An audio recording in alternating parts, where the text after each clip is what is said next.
How do you say the name of my town is in Igbo? Aha m bụ Coach Nonny nke Umuoma Igbo community. Achọrọ m ka anyị were this lesson kụzikere ụmụaka anyị ndị anyị bụ.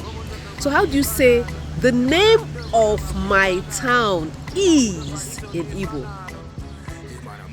Aha obodo m bụ Nnewi. Kedu aha obodo gị? Aha obodo m bụ Enugu Ukwu. Aha obodo m bụ. Now let's teach our children. Aha obodo m bụ. Aha means name. Obodo is your town or village. Aha obodo m bụ. Now teach your child where you're from, assuming he or she doesn't know. This is the way to ground identity. Aha obodo m bụ Enugu Ukwu. Aha obodo m bụ Umuahia. Gwa anyị aha obodo gị.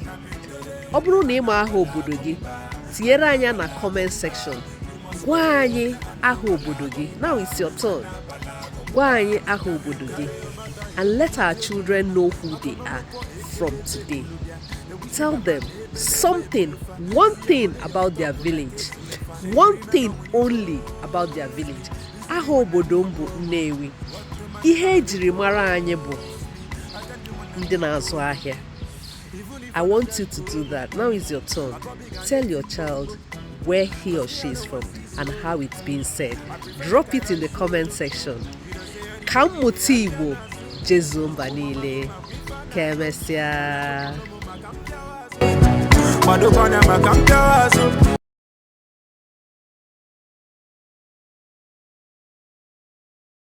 Anabala gumba, anabala.